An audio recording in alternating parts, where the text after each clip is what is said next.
السلام علیکم، میرا نام عبدالہادی ہے اور آج ہم سیکھیں گے خوشیوں، رحمتوں اور برکتوں کا دن یعنی عید الفطر کی نماز کا مکمل طریقہ۔ دل میں نیت کریں، میں 2 رکعت نماز عید الفطر واجب 6 زائد تکبیروں کے ساتھ اللہ کے لیے امام کے پیچھے پڑھتا ہوں۔ پہلی رکعت، امام اللہ اکبر کہے گا، آپ بھی کہیں، ہاتھ اٹھا کر باندھ لیں ناف کے نیچے۔ اب امام 3 اضافی تکبیریں کہے گا۔ پہلی تکبیر ہاتھ اٹھائیں پھر چھوڑ دیں، دوسری تکبیر ہاتھ اٹھائیں پھر چھوڑ دیں، تیسری تکبیر ہاتھ اٹھائیں پھر ہاتھ باندھ لیں۔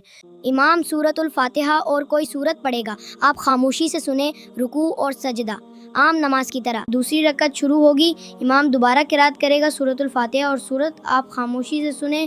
قرات کے بعد امام 3 تکبیریں کہے گا۔ پہلی تکبیر ہاتھ اٹھائیں چھوڑ دیں، دوسری تکبیر ہاتھ اٹھائیں چھوڑ دیں، تیسری تکبیر ہاتھ اٹھائیں چھوڑ دیں، چوتھی تکبیر اللہ اکبر کہتے ہوئے رکوع میں جائیں۔ باقی نماز عام طریقے سے مکمل کریں۔ نماز کے بعد امام خطبہ دے گا، خاموشی سے سننا ضروری ہے۔ سنت طریقے: نماز سے پہلے کچھ میٹھا کھائیں، غسل کریں، اچھے کپڑے پہنیں، خوشبو لگائیں، راستے میں تکبیریں پڑھیں۔ یا اللہ اس عید کو ہمارے لیے خوشیوں، سکون اور رحمت کا ذریعہ بنا دے، ہمارے گھروں میں محبت، برکت اور اتحاد عطا فرما۔